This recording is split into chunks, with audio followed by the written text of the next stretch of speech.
I mean, she's a hard worker, but it's like, really, I got some other stuff to do first. This is not going to happen. Man.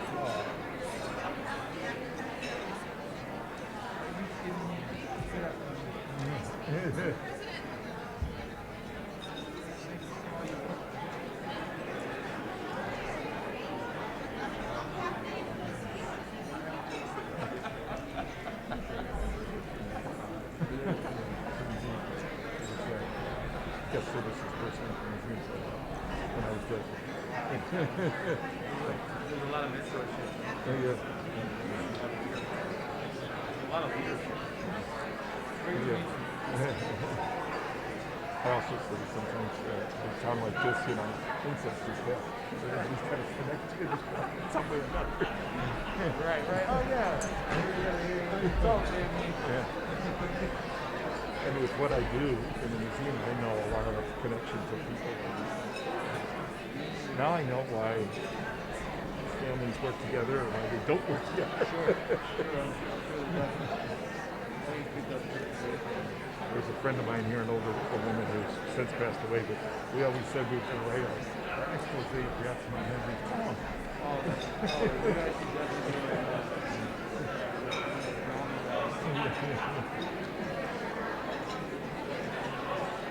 Some of these people have friends with Italian last names. Oh, yeah.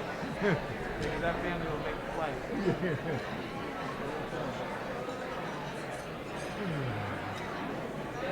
Are you guys ready? Are you ready? Put out to that today.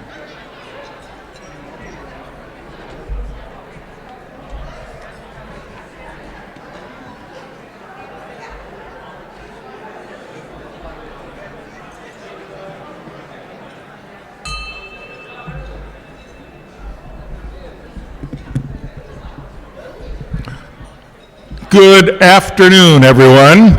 Ooh, I love this microphone. Giving me a microphone's a bad thing.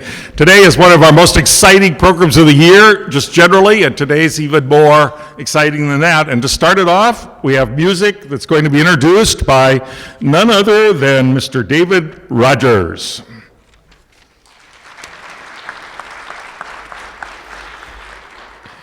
Thank you, President John. We have two selections for today's meeting.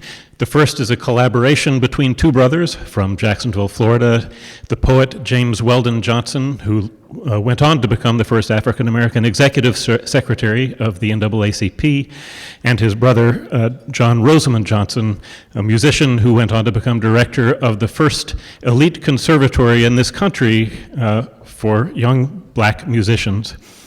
Lift Every Voice and Sing was written in 1900 in honor of Abraham Lincoln's birthday. It was first performed at a segregated school in Jacksonville where one of the Johnsons was principal. The two brothers then went on in their lives and nearly forgot about the song, but the 500 children who sang it that day kept singing it. They became teachers and taught it to other children, and within 20 years it had spread throughout black communities across America.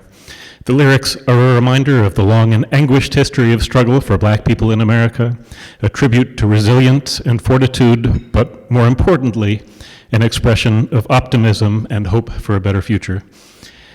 The second selection, I think we all know, is God Bless America. Joining us to share his voice this afternoon is the grandson of Henry and Wilma Beauchamp. 2011 graduate of A.C. Davis High School and now a school social worker at Davis. He's also worship leader at Kingdom Family Worship Center International and Grace Temple Church of God in Christ, and a singer with Danelle Damon and Greater Works Chorale, who were semifinalists in season 12 of America's Got Talent. Please welcome Tyler Beauchamp.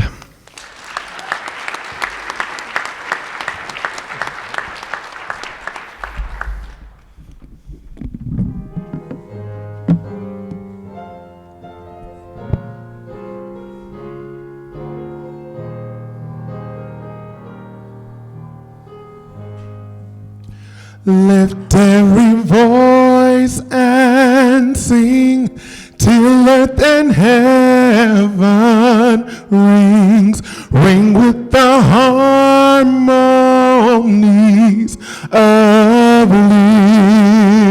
liberty. Let our rejoicing rise high as the listening skies. Let it resound loud as the rolling seas. Sing a song full of the faith that the dark past has taught us. Sing a song full of the hope that the present has brought us. Facing the rising sun of our new day begun, let us march on till victory is won.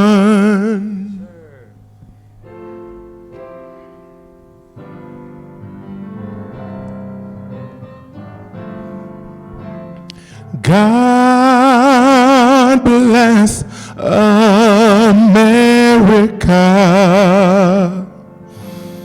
land that I love. Stand beside her and guide her through the night with the light from above, from the mountains to the prairies, to the oceans, wide with foam. God bless America, my home sweet home. God bless America, my home sweet home. God bless America, my home sweet, sweet home.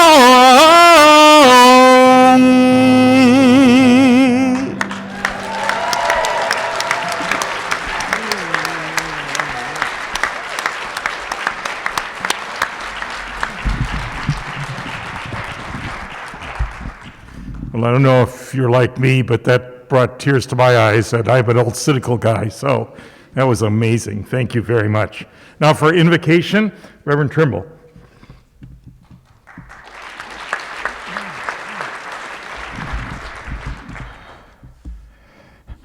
Out of respect for all of the different churches and faith community, I'm going to ask that you pause for a moment of silent prayer as we acknowledge God's presence in this place.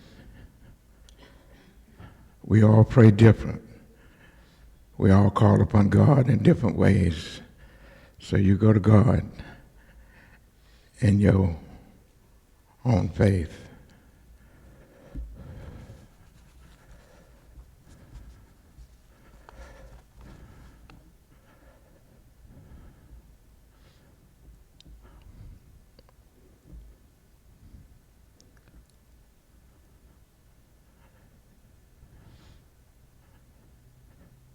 O God, our Heavenly Father, hallowed be thy name. We pause at this particular time of the day to give you honor and to give you praise, and thank you for blessing us with your love and with your grace. And we thank you for this opportunity that we come once again in your presence to acknowledge your goodness, your mercy, how you have brought us from slave ships to the White House. You have been our rock, and we give you honor and we give you praise. Father, we ask for your peace, that you will continue to stir our hearts, make us more responsible for each other as we continue to build this nation into what you has already done, that all men are created in your image. Lord, we bless this program. We bless this gathering as we celebrate African American history. In the name of our eternal God and in his Son, our Lord. Amen.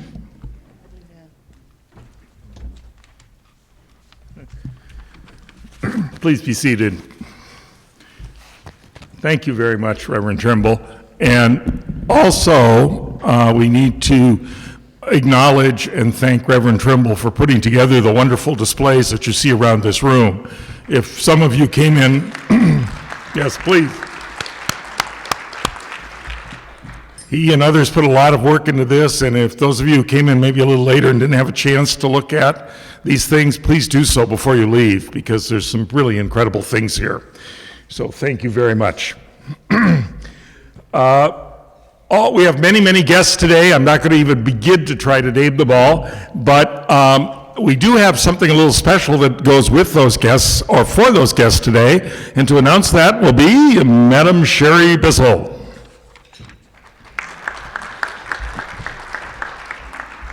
Thank you, President John. So, Rotarians and guests, first of all, I love seeing this room so full. So thank you, all of you guests that are here, and all of you Rotarians that brought guests.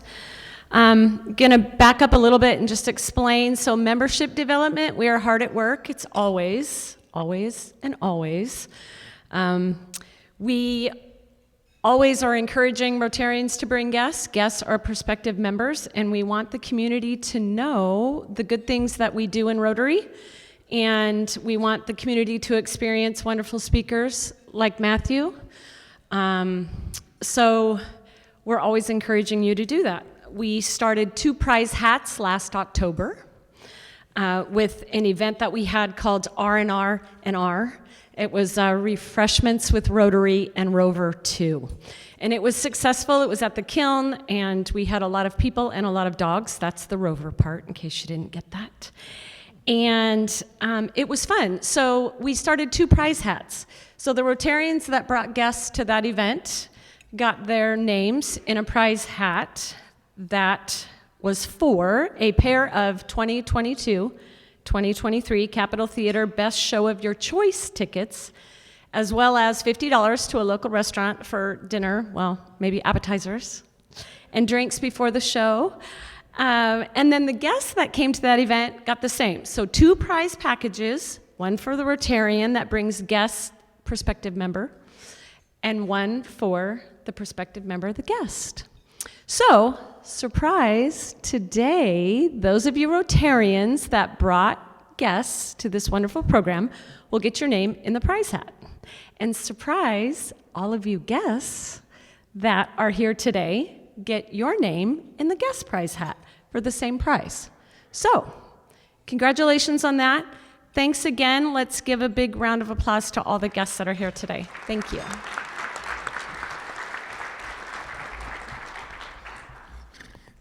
Thank you very much, Sherry. Make sure you get your name in, and Carolyn will take care of taking names. She loves to take names, so in one way, shape, or form. And now, with a special presentation, we have one of Yakima's treasures, Esther Huey, is going to come up and present an award.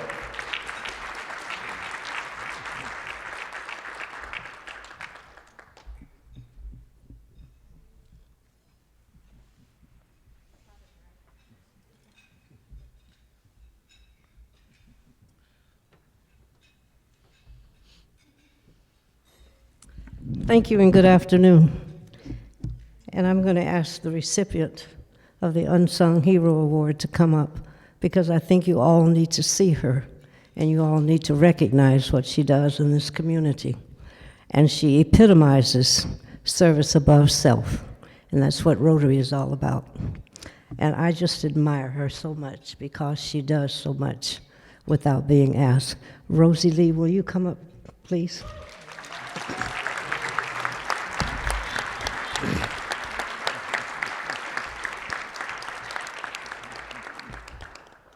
Rosie is the most unselfish worker I have ever seen. When we ran into some problems at the Southeast Community Center and we thought we wouldn't be able to continue to serve the young people down there, Rosie stepped forward on her own and continued to do work with some of the kids in the Southeast community. And these were children who, for lack of resources and for lack of many of the amenities of life that other children were enjoying, were not able to enjoy. And Rosie just felt a need to reach out to those children and continue to provide some of those quality of life kind of activities that really go into making character and building social skills and encouraging education and encouraging them to look to the future. I remember when my mother told me when I was picking apples, sis, just pick on because this is not your future, you're picking your future. And so what she did was help them pick their future, and I'm just very proud of her.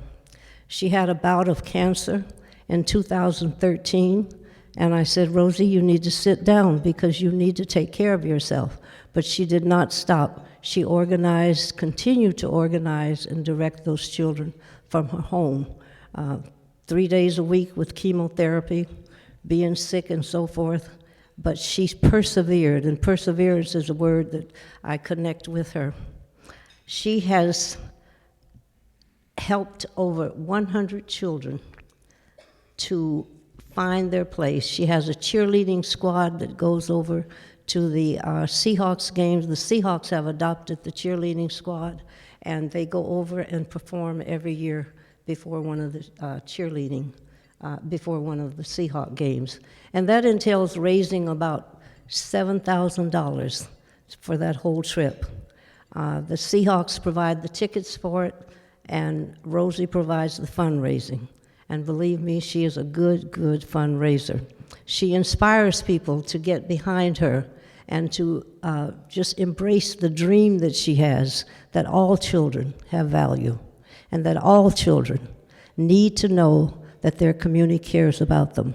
And that is very meaningful to me, it's very meaningful to her, and she does not get tired. Right now she's working, but she's still directing this program. And let me just ask her followers to stand today, just so that you can recognize that these are grassroots people who embrace what Rosie is trying to do.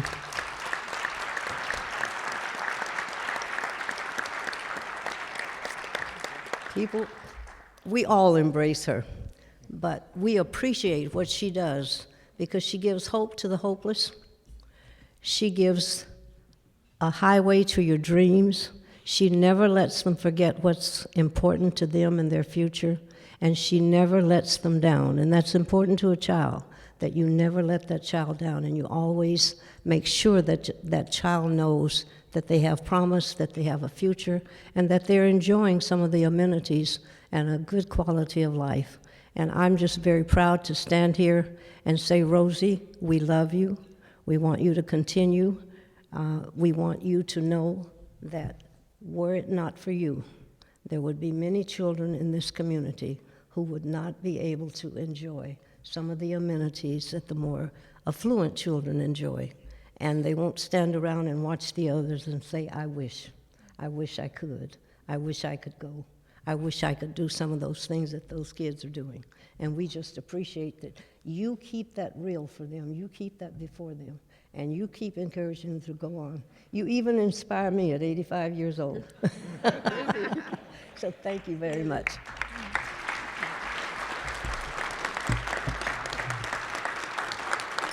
Give it a seat.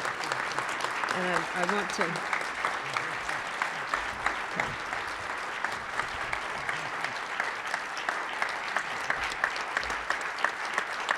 Thank you.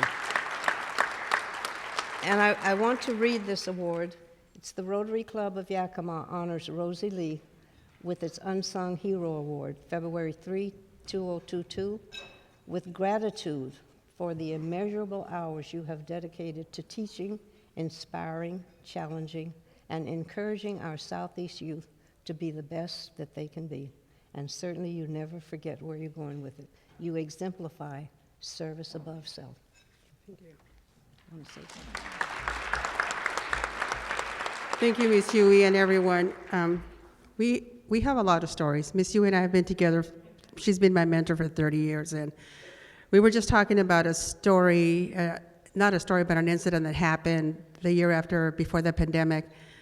And I know I'm in a short time schedule, but we had been taking Toppenish as one of our cleanup projects, and I'll never forget that day, and Ms. Huey and I were just talking about it. We were cleaning up a lot, and I noticed that 3 kids were running. There was one from each direction and one from the center. And I remember all the kids there, and I know something was going to happen. I did not know, but I could feel it. And I told the parents, form a line, get the kids to the back of the fence. And I saw the 2 boys, or teenagers, one in back and one in front of this kid, and one of them had pulled his shirt up and had a gun. And I remember the kid in the center, he looked at me, and he looked at the kids, and then he looked at the kid with a gun, and he said, "Not here, not in front of the kids."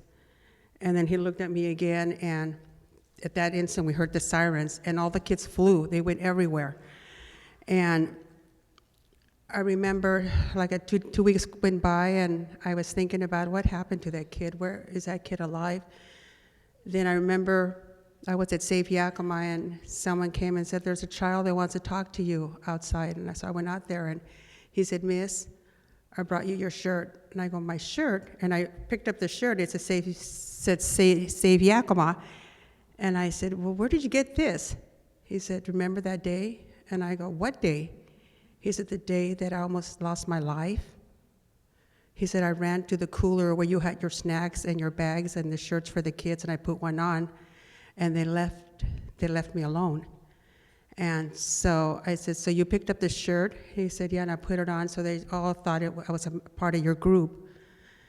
And I remember him telling me, "I ran into McDonald's, I was hungry, so they gave me a meal, and I told them I was with your group." He said, "Here are the $6 as well that I owe you." And he said, "That day you saved my life."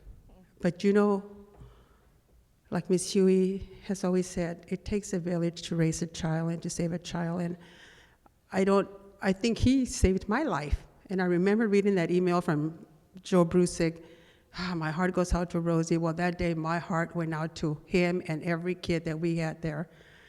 And that's one story. We have so many of them.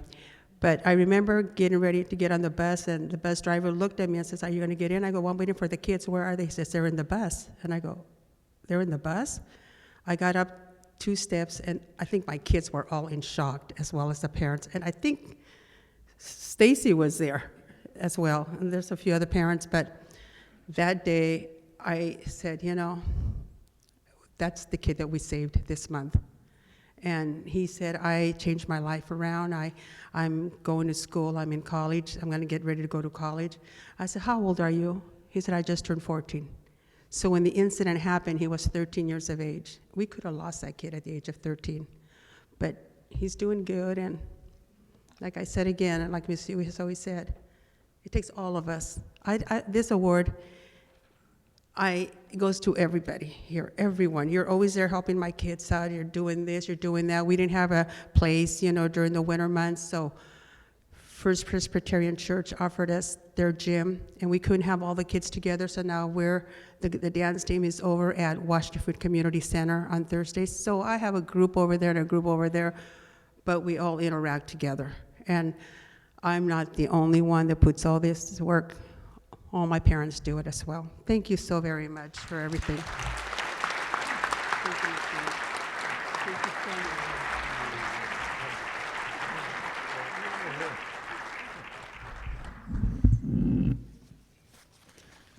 there's a good example of why our community is what it is and why we continue to do. People like Rosie have done some amazing things, and we're having a lot of heartwarming moments already today. So maybe now with a little more humor, we'll have Adrienne as Sergeant-at-Arms.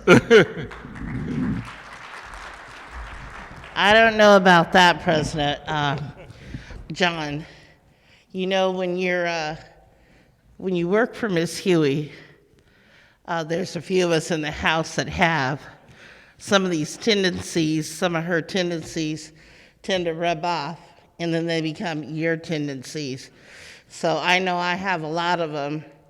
I've taken a lot of those tendencies on myself. So Rosie's in good company. I know there are others in the room that have taken on some of those tendencies as well. So we're going to take a second. If you have a dime in your pocket, Carolyn is going to do our Sergeant-at-Arms, help me with this, but if you have a dime, pull it out. Now, I'm not going to take credit for all this. Mr. Silvers helped me along with this. So if you have a dime, because that's how you'll be able to win some of these. Okay, just let's snap. If you got a dime, if you don't, it's okay. Okay, Carolyn. Who created the U.S. dime that never got the recognition? Who created that portrait? Doo-doo. Okay, all right. No guesses? Oh, Selma Burke. All right. Oh, we got a hand raised back here. Okay, come on. We guests do not have to put in, but Rotarians, we know what to do. All right. It's been a lot. I need to say, it is so great to see all of you. I've been on the Zoom, so I know I was going around giving everybody hugs, but you know, you guys, this is just such a blessing to see everybody in the house at the same time. Okay, next one. What woman is responsible for the creation of the global positioning system? Now, students, you guys are quick on the draw with the Google, so you can participate. I know the rest of us, or most of us, are over 40, so we're not as quick on the draw. But GPS, anybody have an idea who created that? We need to go talk to the principals. I think we have at least 2 in the house. How many educators are in the house? Raise your hand. Okay, what? Oh, only, wow, let's give a hand out to the educators. All right. Any of our educators, Mr. McDaniel, Mr. Diner, I saw some other hands back there. Do you all know the answer to that? Johnson? No, Reverend Trimble. You all didn't know that Reverend Trimble was an educator. Oh, we got an answer? Gladys West, all right.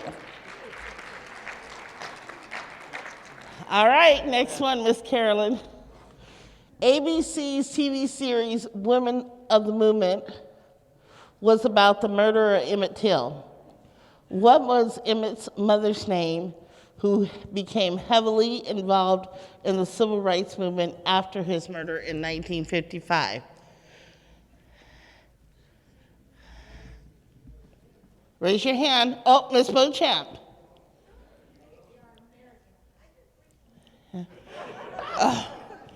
Ladies and gentlemen, Miss Beauchamp is in the house. You can answer, because unless I see somebody else. Oh, Miss Bradford. Yes. Minnie. Let's see. Yep, Mamie. Okay, and for your last question, okay, Rotarians, I believe this goes to our scholarship fund, right, President? So we know what to do, right? I'm not doing a mass, last question, during the Civil Rights Movement, what Rotarian was directly involved with Martin Luther King Jr.? A, Mr. Henry Beauchamp, B, Miss Esther Huey, or C, Reverend Robert Trimble? C, Reverend Robert Trimble. All right, thank you all, thank you all. I see dollars going up. Well, we definitely learned some things. And here to introduce our featured speaker, and I like to say my twin, but he doesn't buy that, is Eric Silvers.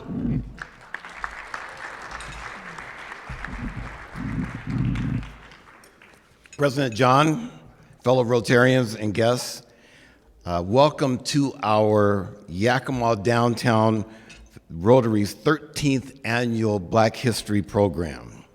During my presidency of the Yakima Downtown Rotary, which is 2019-2020, I had the privilege of attending what is called the Large Club Experience, and that was over in Long Beach, California. While I was there, they were asking, well, what projects have you guys done in the Yakima Downtown Rotary? So I was proud to mention that we built a hospital in Ethiopia. This club did. Also, I was letting them know that we did some other local and international projects. In addition, I stated that we have a highly attended and appreciated Black History program despite our population, our current population of less than 5% in Yakima. The Large Club was very impressed with what we're doing here in the Yakima Rotary. You know, we've been doing more to be able to honor cultures than any other club that is our size in the whole United States.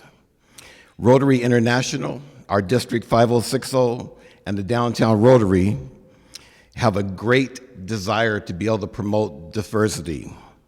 Our Black History program is not an easy task, I gotta tell you. It takes about a year to be able to make this happen. Every year I always ask myself, is this gonna be the last one that we're gonna do? And because of the amount of preparation it takes, and to be able to have a top-notch program, the one that we're having today. But our members have said, as well as our leadership has said, no, don't stop this program. The Black History program and other cultural programs, it needs to be perpetual, and it also needs to be not just one-day program. Our community has lost a lot of our African Americans due to the lack of opportunities here. But our Downtown Rotary has made it a priority to be able to make sure that this program lasts every single year for the last 13 years. The goal has always been able to share this partnership, and in order to be able to bring in these incredible speakers like Matthew Law, you know, our Rotary, our schools, and our students and our whole community really benefits from being able to have these programs.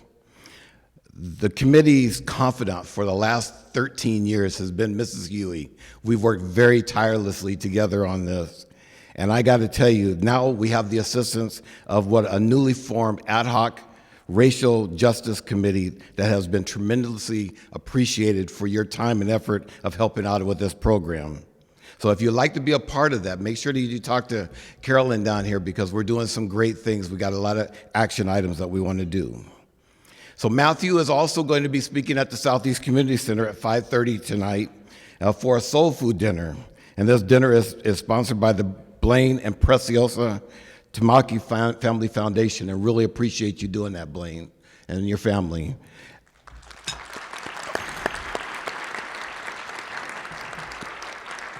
You know, this partnership is not only important for Rotary, but it's also important for our schools, you know, our colleges, our Rotary, and also working with the OIC to be able to make sure that this happens.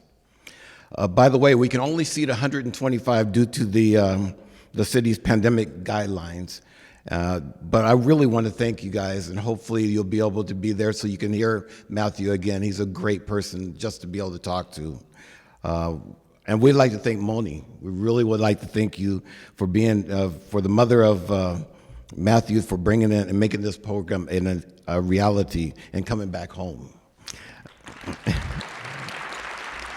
So a little bit about Moni.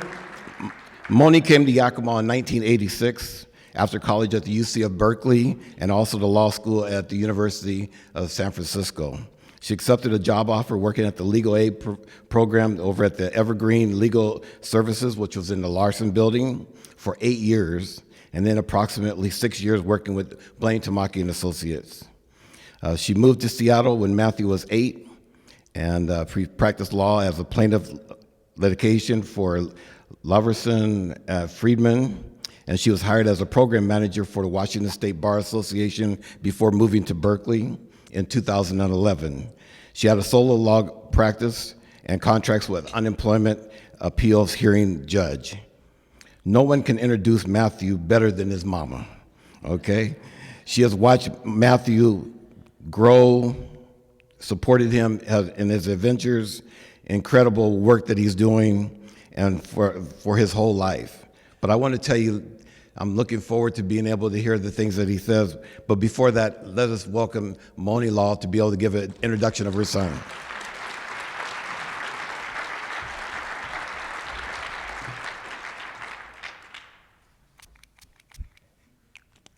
COVID safety, sorry. My sister Lupita will be happy to see that. She's on Facebook Live watching this. So I'm going to take off my mask, and I'm 62 next week, so I still need my glasses now to read. Everybody clap for the glasses, aging. And actually, it's funny because it's dark up here. Hopefully I can read my notes. I want to thank the Downtown Rotary. Miss Esther Huey, he told me years ago, to whom much is given, much is required. It's scripture, one of my favorites. I appreciate you so much. To the OIC staff, to the committee that organized this, to Eric Silver, and to Blaine and Pressy Tamaki. Proverbs 22:6 says, "Train up a child in the way he should go. Even when he is old, he will not depart from it."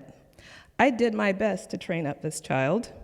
My son, with love, encouragement, and a circle of good people, many of you in this room. As the African proverb says, it takes a village to raise a child.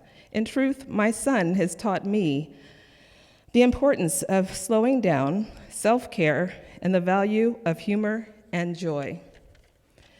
On November 6, 1991, he was born here, emerged as a bright-eyed and ready to go and fulfill his God-given purpose. He then went on to Seattle, as was stated earlier. He took Japanese language courses and film production from the 7th grade to the 12th grade. In college, it was a bumpy road, Temple University in Philly, Santa Monica Community College, and then he ended at Loyola Marymount University, earning his bachelor's degree in film production and Japanese studies. 4 key attributes for Matthew I want to share. Matthew is entrepreneurial. He started working at the age of 13 to make his own money. So he worked in restaurants. He swept floors in barbershops. He did what he had to do to be responsible, and I think he always felt like he had to help, and he's a helper. In high school, he started his first film company, Sound Productions, with his friend. In college, he started another film company, Matt's Productions. Check it out, www.themats.tv. Always a plug for mom. The second attribute I want to share is Matthew is creative, and he's humble about it, but he is an award-winning actor, writer, director, and cinematographer. Third attribute, Matthew is adventurous. He's an adventurous world traveler. He's been to South Africa, which he actually worked out a program to fund his going on a spring trip, a service trip, because he couldn't afford it. He said, the film school director, if you provide the equipment, I'll create a documentary. And it's a beautiful documentary that he created. He's been to Italy recently and Greece for work, Australia, Japan, Ecuador, Canada, Jamaica, Mexico, and Costa Rica. Fourth, he's kind, polite, and generous. He's a generous person who volunteers at South LA Cafe, helping the unhoused, constantly volunteering, and is an activist in the streets to the council members' offices, calling for racial and economic justice. And finally, he's so generous, he bought his mom a house. He said, I'm going to buy you a house, Mom, before I'm 30. A month shy of his birthday, He bought me a house near Monterey in the city of Seaside. Finally, Matthew is my son, and I am blessed to be his mother. I give you Matthew Law Fitz.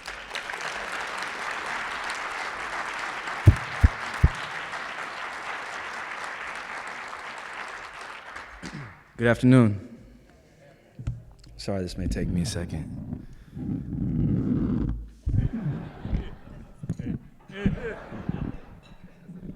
We're gonna figure this out. Come on now. There you go. It is surreal to be here. It's been about 20 years. Of course, I got gadgets. Excuse me, John? Nope. Okay. One last check here.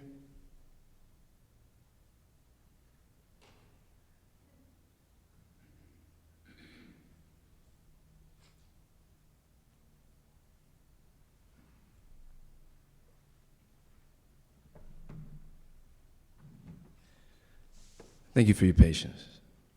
All right, the high schoolers got this first time. 3, 2, 1. Shh. 3, 2, 1. I think it's important that we close out wherever we've been together so that we can be right here, right now. It's a simple thing, but I think the simple things are difficult sometimes. And right now we are here. I'm here, and I'm grateful to be here with you. They say that it's hard to be mad, it's hard to be tired when you're grateful, so I am grateful to be here. I'm grateful to Davis High School for having me yesterday. I'm also cold. I'm so weak now in LA. In LA, I'm also cold all the time. In Yakima, it's chilly here. I'm grateful to downtown Yakima Rotary for bringing me back to where I was born. I'm grateful to the benevolence of the Preciosa and Blaine Tamaki Foundation and for everything that you've done for me and my family, Blaine. So grateful to Eric and his whole team for his hustle. Reaching out a year ago, I remember getting an email. I was like, Eric is reaching out to me? Can you come to Yakima a year from now? I said, sure, and here we are.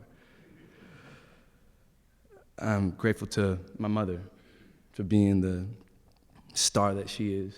I'm grateful to the elders that we have in our audience, Miss Huey, for everything that you've done for my mother and I. And I'm grateful to the Yakima tribe, to my Yakima family, for the Yakima Nation family members that I have. I'm Matthew Law. I was born here, and I guess today I want to talk about success in America, which means I'm going to talk about being a millionaire. This is what we're going to do, talk about money. That's what success. We're not going to talk about money today. No, it's not about the money, right? Let's beware of people who talk about money. It's the carrot on the stick over a cliff. Instead we're going to talk about mission. I'm going to talk about how I'm trying to build a life of wealth in other ways, a life of purpose and perseverance. And I'm going to talk a bit about trauma, the fun stuff. But I have no formula. I have no elixir to give, but I'd love to share some steps that I've taken in my life since leaving Yakima. But first, let's talk about Black History Month. Yes, Black History Month. Right, and what that means, of course, is we're talking about two significant black people in history, according to Seattle Public School District, which is MLK and Rosa Parks. That's it. That's what we got. Maybe George Washington Carver, peanut guy, as well as other things. Not Malcolm X. We don't talk about Malcolm X. Sometimes, of course, we're going to talk about Malcolm X. Read his biography, children in the audience who haven't. And who is this? Anybody know? Octavia Butler, winner of both Nebula and Hugo Awards in a genre dominated by white men. And this? Bayard Rustin, a civil rights leader, a gay black man who worked hard to end discrimination in employment and actually really introduced the concept of nonviolence to MLK. But he was sidelined and suppressed due to the entrenched homophobia in the cause. And of course, I hope that you guys know this next woman. Shirley Chisholm, the first black woman elected to U.S. Congress who also made a run for president. But remember, no matter how favorably and however many tweets are used to appropriate our civil rights leaders today after they are dead, very often they were demonized for what they stood up for while they were alive. Justice it's not always popular, right? But I want to be clear here that the black experience is not in response to whiteness, right? That there is so much joy, achievement, innovation, invention, art, flourishing to celebrate. And I hope that you do that this month. And clearly we've been doing that today, and that you do that every month, every day. But today we're talking about perseverance. In order to talk about perseverance, it means that we're talking about obstacles, for lack of a better term. And when Carter G. Woodson established Black History Month in 1926, which was more like a week at the time, it was to shine light on the true history of black people in the US, not the mollified version. And as we celebrate King and so many other leaders today, I want to make sure that we are specific and clear about what King was fighting for and fighting against, because the justice, the freedom, the liberation is fighting away from a system, as Resmaa Menakem would put it, white body supremacy. It's a world where the white body is default and anything else is other. And if this is starting to feel uncomfortable, then imagine the weathering of every single piece of the body, the brain architecture, the cardiovascular, the reproductive, when you live in a society as the other, as the black other, if we're being specific today. Now imagine when an entire people have been forcefully subjugated to 250 years of being legally raped, brutalized, bought, sold, men, women, and children. I just don't want to sugarcoat it if we're really being honest about it. It's 250 years. And imagine the cortisol, the norepinephrine, the adrenaline levels in generations constantly in fight or flight because our nation, our country deemed and defined us as property, as subhuman. Now imagine it's 2020 and you're a black boy picking up your phone and the images of a black boy who looked just like you is being murdered constantly. And the response in the streets shows that Americans in our police forces are more concerned with protecting private property than black, brown, indigenous life. And this is not a theory, right? This is fact. This is what I see. This is what I feel in my life. This is what I've experienced. So let's be clear about that. I just want to make sure we have spoken aloud about what it means when you see a black child thrive in this country, because as the poet Guante put it, racism is not the shark, right? It's the water. And we are all swimming in that water. Now, I don't want this to be remarkable. I want it to be ordinary. I want this child's success to be ordinary. And I deeply appreciate everybody in this room for making that reality of at-risk youth, of indigenous black and brown youth having that chance to have their success be ordinary. Okay.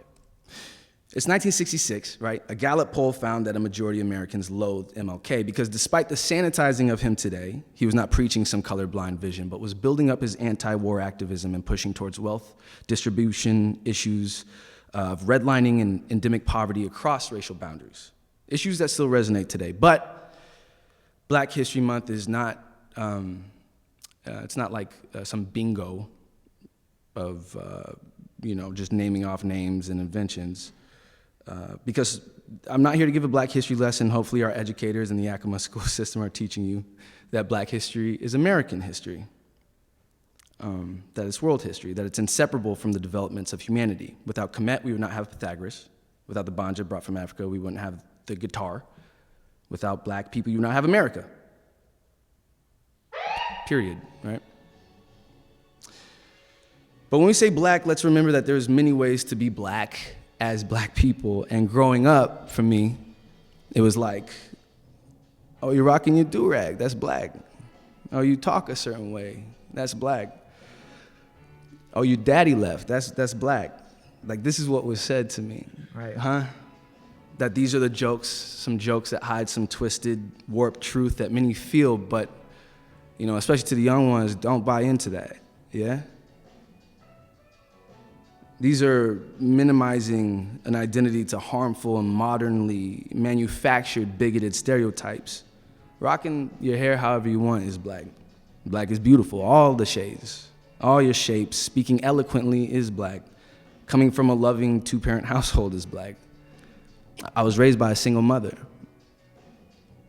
and I'm not a statistic. That's black. And that's how we come to me, I guess. One light-skinned dot in the infinite star field of blackness, because for as long as I could remember, I didn't know who I was. So many people were telling me so many things about my identity. But I didn't have peace inside myself with my own blackness, with my own individuality, and so often, for so many of us, we can feel lost, right? I was asked to speak about perseverance. Eric put this forward about overcoming adversity, which my life has had quite a bit of. But I want to talk to you about ownership too. Ownership of your time, ownership of your purpose, of your identity, ownership of your life. So roughly, it's 1995 and this is me right here. That's me. I don't even know. Look at that. What the heck? Little goofy square looking boy. I used to get beat up so much that my mom bought me a safety whistle to hang around my neck right here in Yakima. And my aunt told her that I should just carry a sign that says kick me. And now I get to be in commercials with Russell Wilson and have done some push-ups and taken protein shakes. But back then I was awkward and goofy. I mean, I still am. I'm proud of it now. But that's me back then. And now I kick down doors in movies and get to act with Felicia Rashad, a legend. And my career's only getting started.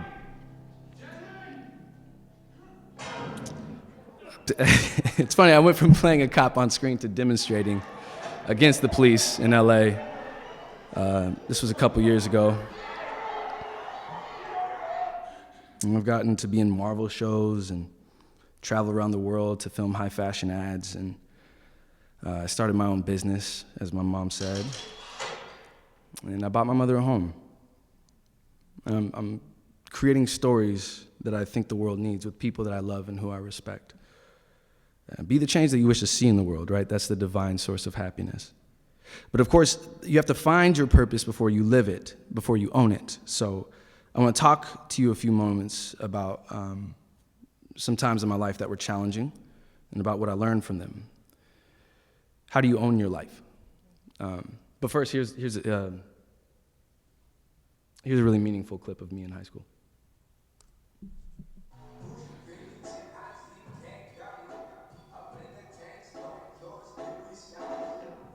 I pray that this is not what the high schoolers are doing today.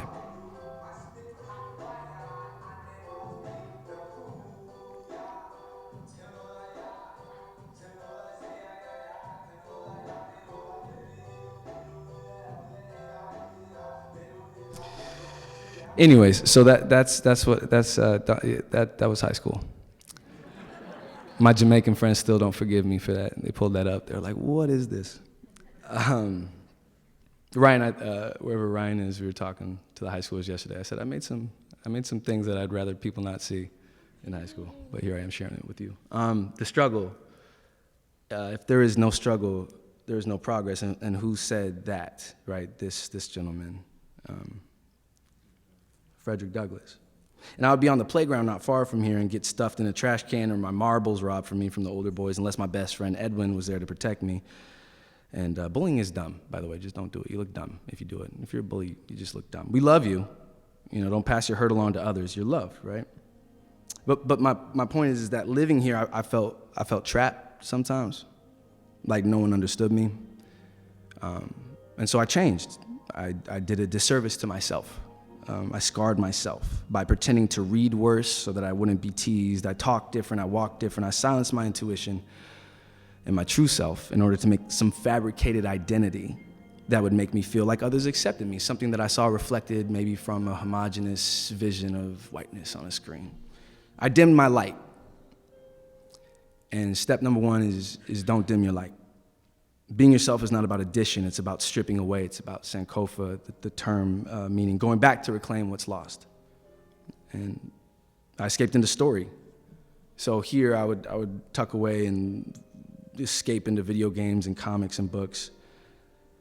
I fled to their far-off realities, right, because it was better than mine, I felt. I started to dream big. I dreamt about being a hero, dreams that reality couldn't touch. I started to make plans that turned to actions. I persevered. And when I was 8, we moved to Seattle. And not long after that, on Father's Day, my dad, Glenn Phipps, who contributed to the economic development in Yakima, had come to visit in order to celebrate Father's Day by rafting on the Intiat River near Wenatchee. And he left when I was young. I was raised by my mom, but he stayed in contact by writing letters and postcards. I used to have all these postcards full of promises about where we'd go, exotic places throughout the U.S. And step number 2 is keep your promises. To yourself, to others, whether that's as small as showing up on time or for dedicating yourself to achieving something this year or today, or to accountability and friendship. Keep your promises, because that Father's Day, he drowned in the Intiat River in an accident when he was thrown into the water when we were rafting, and I watched him die.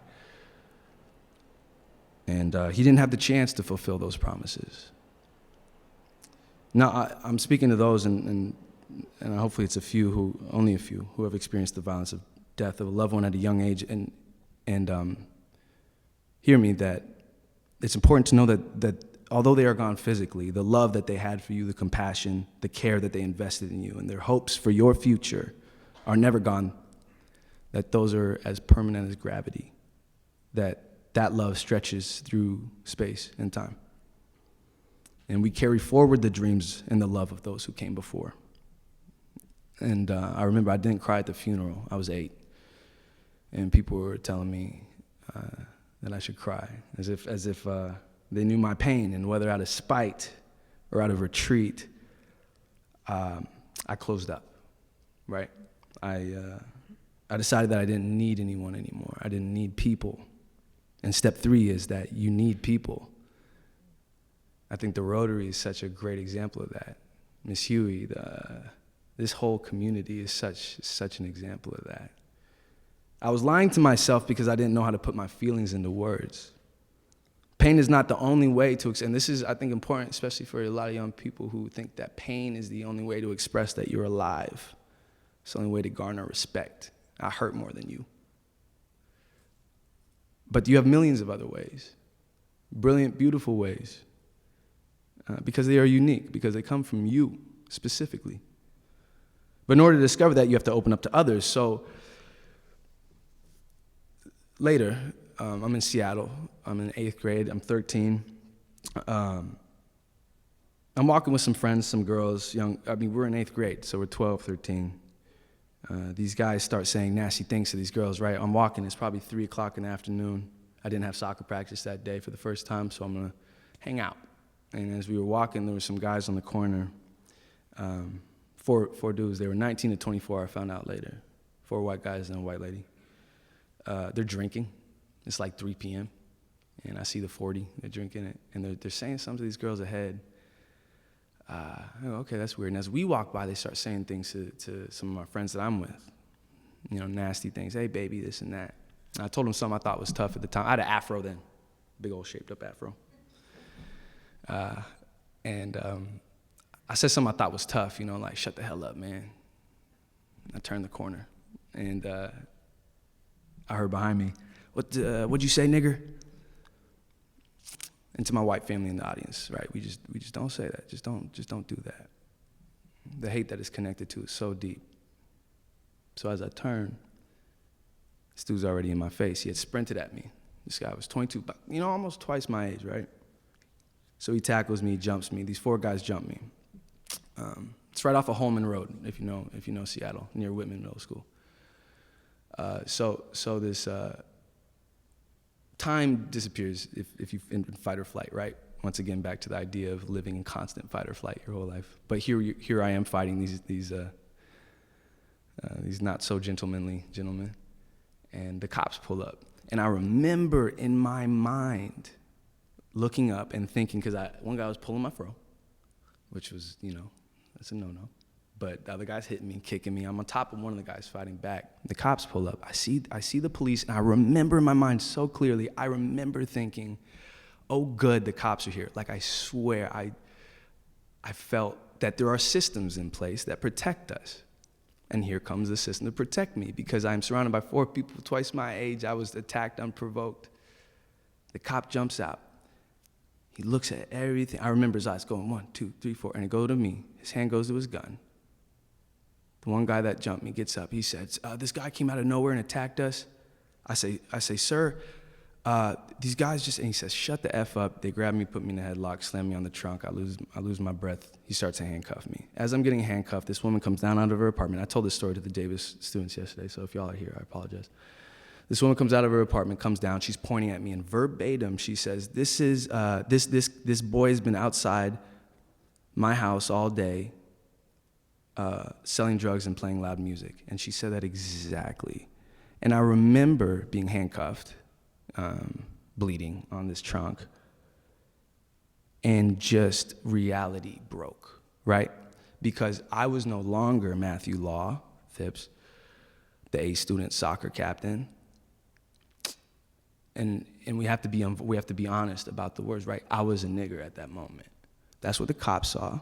That's what this woman who came down from her apartment saw. I lost any identity. And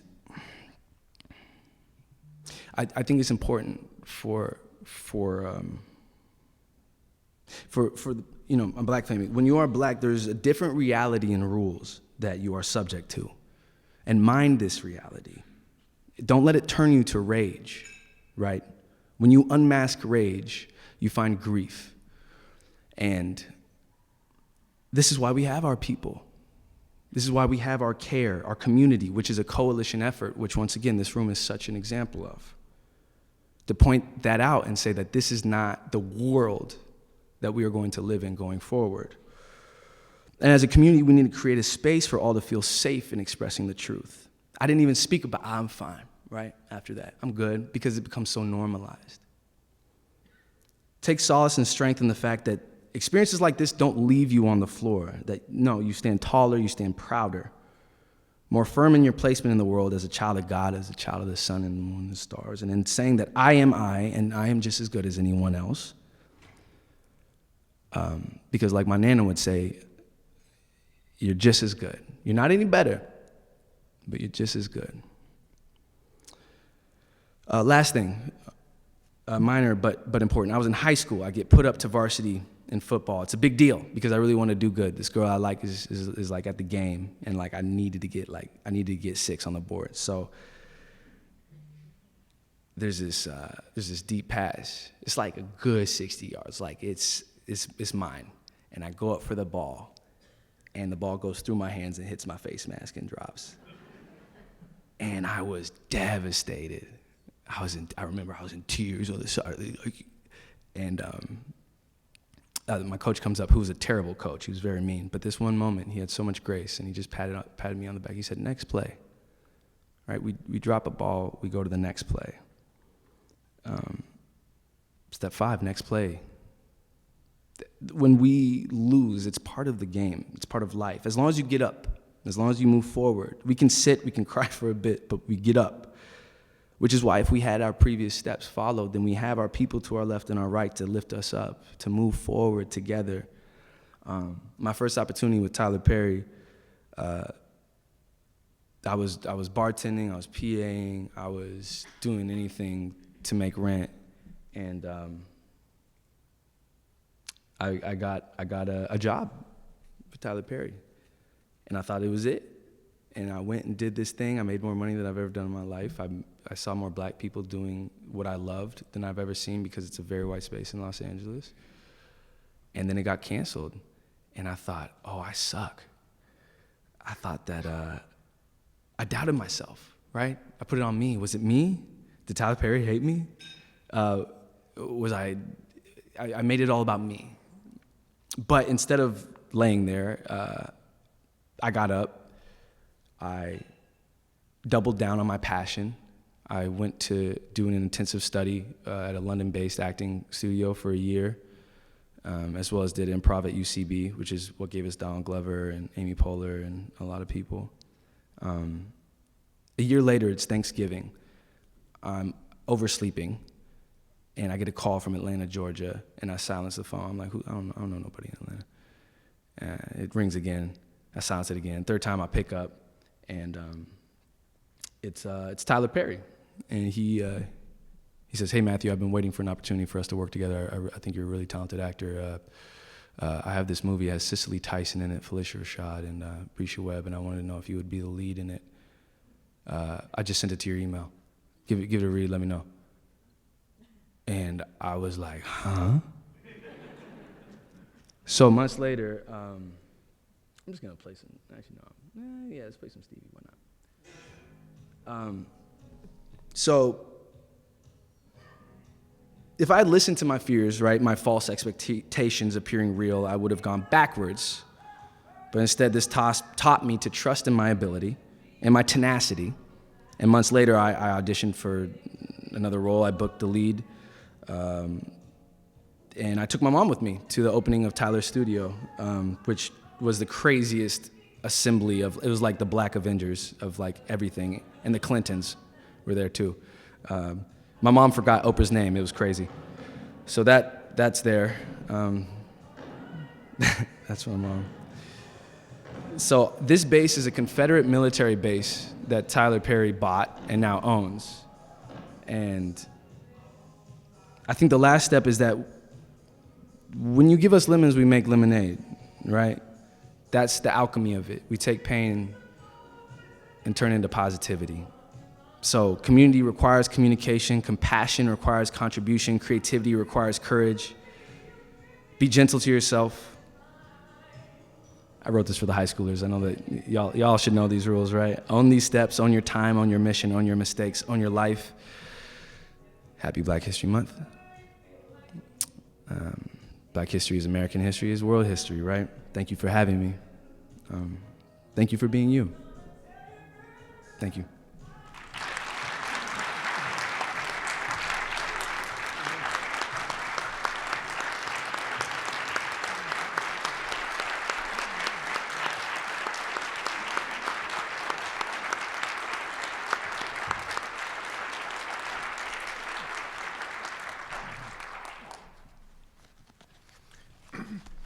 Well, that was incredible, and I think that you'll all agree with me that every year these programs get better and better. And I think, Matt, I really appreciate your coming. Matthew, Moni, thank you very much, and really appreciate your being here. Look forward to hearing you again tonight. So I wish we had a lot of time for questions, and I know he's going to be here right after the meeting, so you may have a chance to speak with him at that point, but we're kind of running short of time, and I want to be respectful of you as well as the space here as well. But thank you very much. That was a great, great program. Next week, Sharon Miracle will be up here. I think some of you may know her. She will be speaking about broadband, which is also a very important topic here in the area.